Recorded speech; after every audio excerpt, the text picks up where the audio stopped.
En ce 9 mai, Moscou accueille un sommet historique. Pour le 80e anniversaire de la victoire de la Grande Guerre patriotique, le président chinois Xi Jinping rejoint Vladimir Poutine pour célébrer et renforcer l'alliance russo-chinoise. Accords économiques, projets culturels et vision d'un monde équitable sont à l'ordre du jour. Cette conférence va façonner les relations internationales. Ne manquez pas ces annonces clés. Suivez la retransmission dès maintenant pour comprendre les nouveaux partenariats entre la Russie et la Chine et leur impact mondial. Mesdames et messieurs, nous commençons la cérémonie d'échange des documents signés dans le cadre de la visite officielle du président de la République populaire de Chine, Xi Jinping, en Fédération de Russie. Le recteur de l'Institut d'État des Relations internationales de Moscou, MGIMO, Anatoly Vassilievitch Torkunov, le directeur général du Fonds russe d'investissement direct, Kirill Alexandrovitch Dmitriev, et le secrétaire du comité du parti de l'université Tsinghua, Kyuyong, ont signé un accord de coopération. En gros, cet accord va permettre à ces institutions de travailler ensemble sur des projets éducatifs et économiques en mettant en commun leurs ressources et leurs idées pour renforcer les liens entre la Russie et la Chine dans les domaines de l'innovation et de la recherche. Le recteur de l'École supérieure d'économie, Nikita Yurievitch Anisimov, et le président de l'université de Tsinghua ont signé un contrat de collaboration scientifique. Ce document officialise un partenariat pour faire avancer la recherche scientifique, partager des connaissances et organiser des projets communs entre ces deux grandes institutions.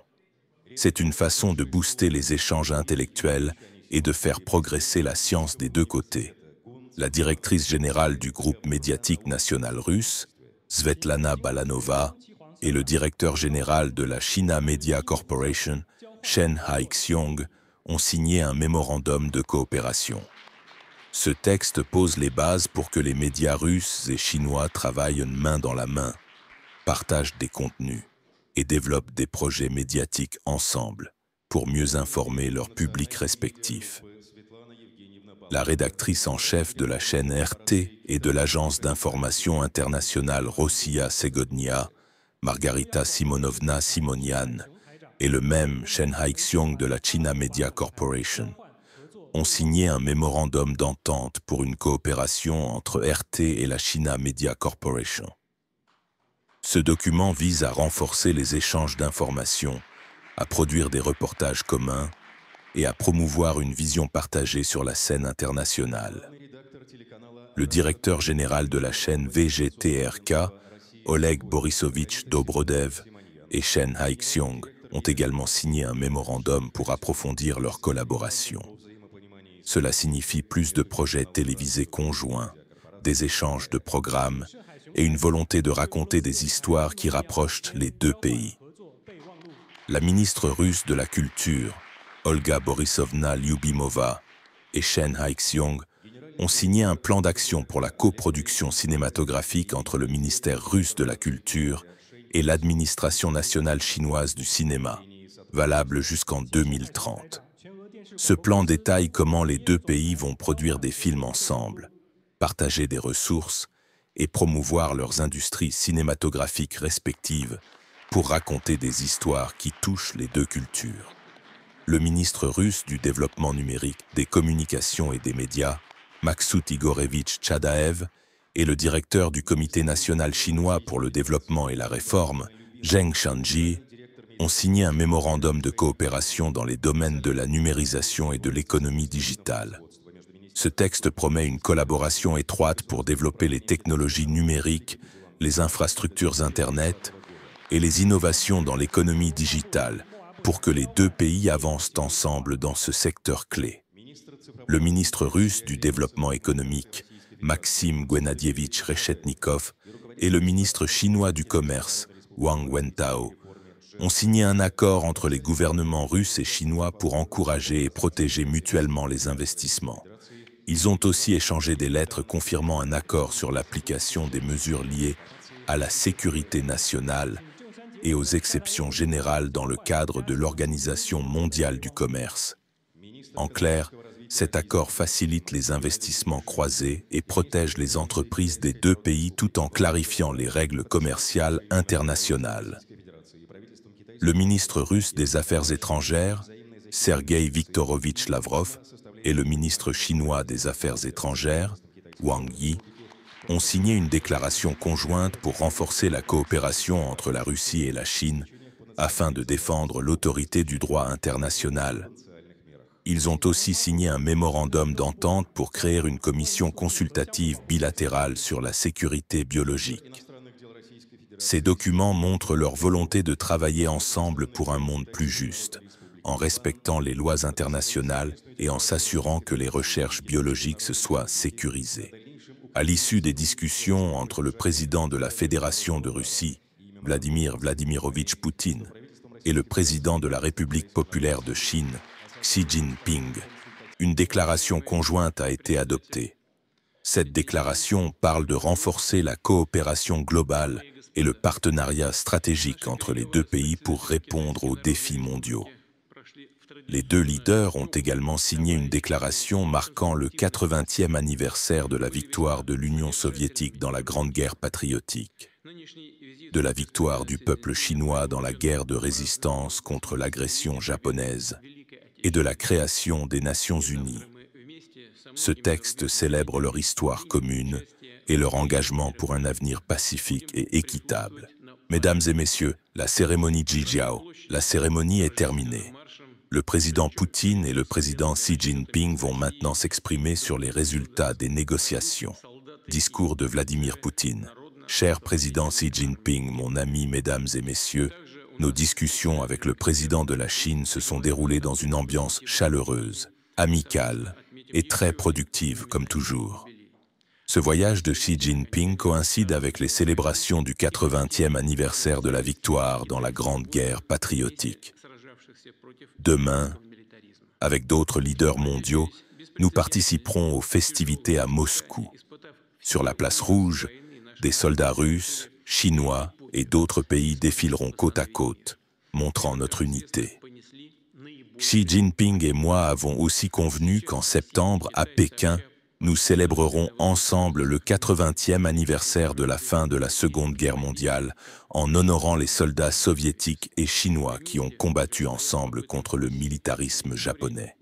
Nos peuples ont traversé des épreuves terribles pendant la guerre, subi des pertes énormes, mais ils ont accompli un exploit incroyable en restaurant la paix.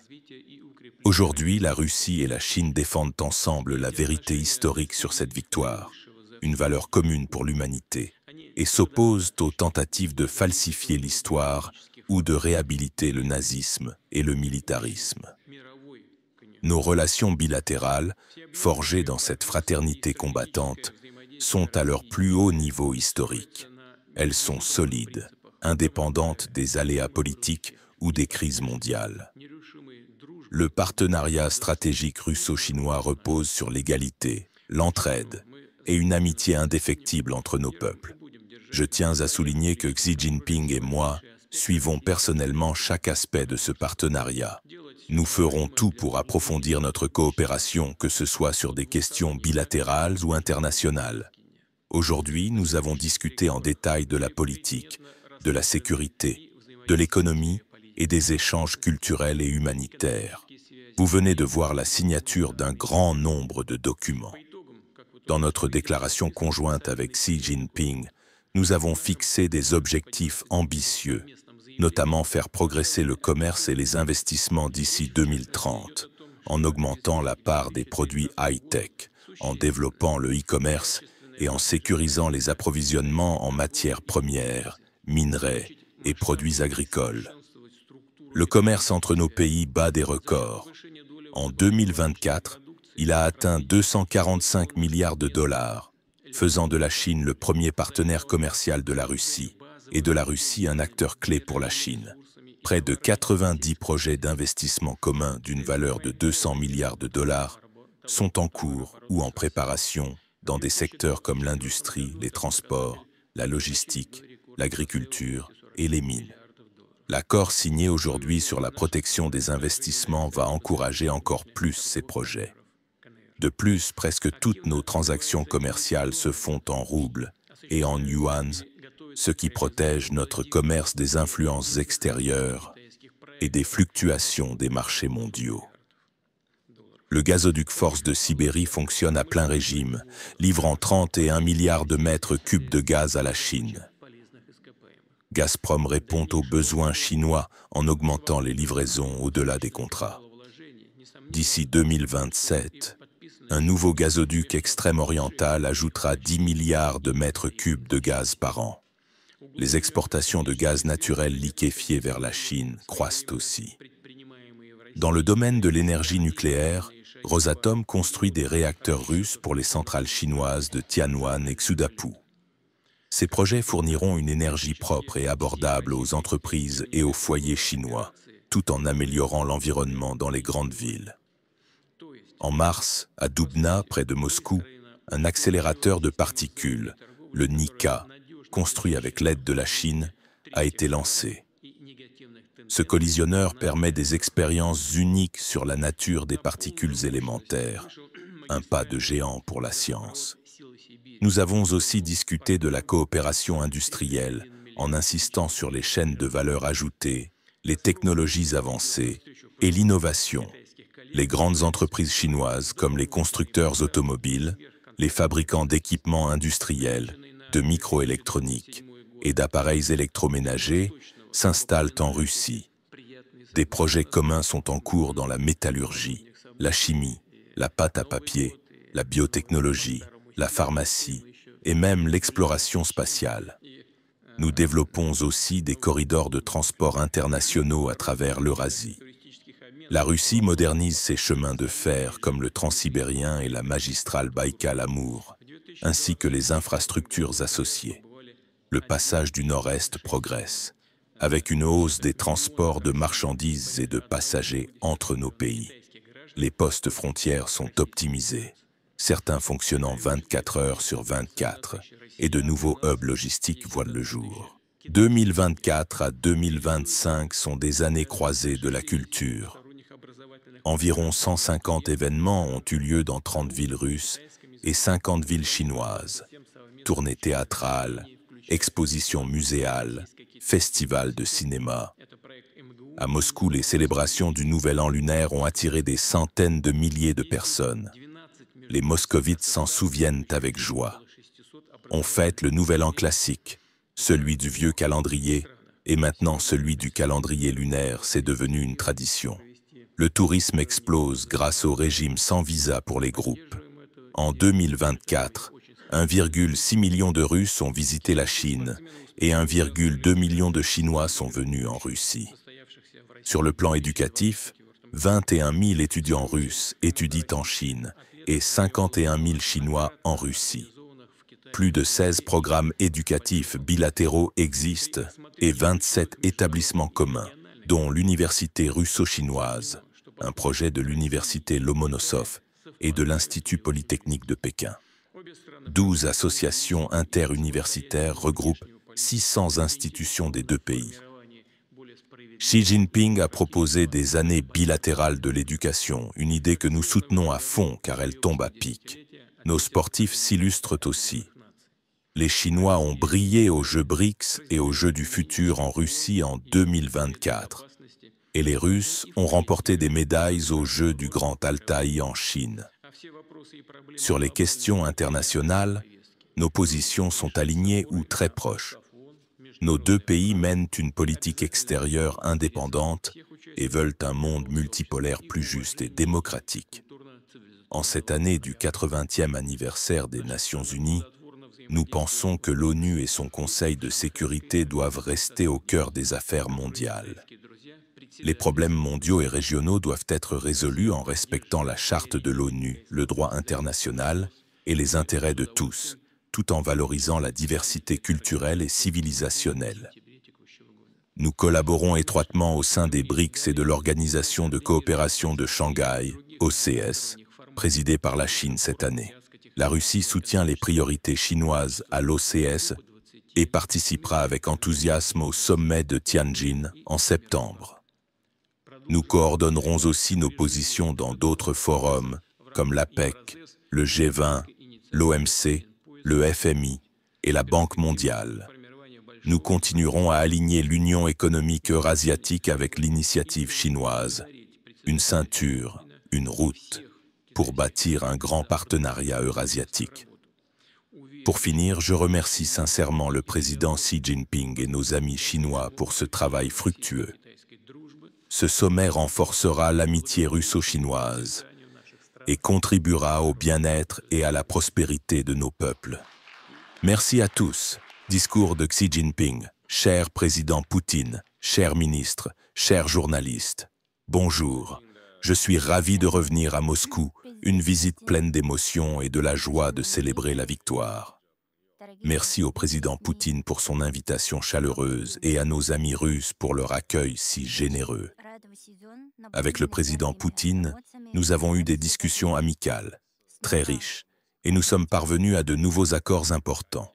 Nous avons signé une déclaration conjointe sur l'approfondissement de notre partenariat stratégique global pour une nouvelle ère, à l'occasion du 80e anniversaire de la victoire chinoise contre l'agression japonaise, de la victoire soviétique dans la Grande Guerre patriotique et de la création de l'ONU. Sous nos yeux, de nombreux documents ont été échangés, ce qui donnera un élan supplémentaire à nos relations. La Russie est le pays que j'ai le plus visité en tant que président de la Chine. C'est ma 11e visite. Demain, je participerai aux célébrations du 80e anniversaire de la victoire soviétique. La dernière fois que j'ai assisté à cet événement, c'était il y a 10 ans. Ces 10 dernières années ont été marquées par des bouleversements mondiaux, mais aussi par des avancées spectaculaires dans nos relations. Nous avons vu notre confiance mutuelle s'approfondir, notre coopération s'élargir et nos liens atteindre de nouveaux sommets. Face aux transformations historiques mondiales, nous devons guider nos relations bilatérales et l'avenir de l'humanité dans la bonne direction. Avec un sens du devoir, nous renforcerons notre partenariat global pour promouvoir le développement et la prospérité de nos pays, tout en défendant la justice et l'égalité internationale. Nous resterons des amis fidèles, unis par une amitié sincère. Il y a 80 ans, contre les militaristes et les nazis, les armées et les peuples de la Chine et de la Russie ont combattu côte à côte avec courage. Ensemble, ils ont écrit une page glorieuse de l'histoire humaine, couverte d'une gloire éternelle. Cette amitié, forgée dans le feu et le sang, est la base solide de nos relations ascendantes. Nous devons continuer à renforcer notre confiance politique et notre coordination stratégique pour que nos liens deviennent encore plus matures et robustes. Nous resterons des partenaires fiables, dans un esprit de bénéfice mutuel et de prospérité partagée. Des convois d'aide pendant la Seconde Guerre mondiale aux records commerciaux d'aujourd'hui, notre coopération est comme un train à grande vitesse, grimpant les sommets malgré les obstacles. Approfondir cette coopération pratique et consolider ses bases matérielles profitera à nos peuples et stimulera le développement mondial. Nous serons aussi les gardiens d'un ordre juste et équitable. En tant que principaux théâtres de la Seconde Guerre mondiale, la Chine et la Russie ont joué un rôle décisif dans la victoire contre le fascisme, posant les fondations de l'ordre mondial d'après-guerre. En tant que forces stabilisantes et progressistes, nous devons rester unis, défendre un système international centré sur l'ONU et un ordre mondial basé sur le droit, tout en promouvant une multipolarité équitable et ordonnée. Enfin, nous serons des moteurs de la gouvernance mondiale, dans un esprit de soutien mutuel. Le droit de façonner l'avenir de notre planète appartient à toutes les nations, sur un pied d'égalité.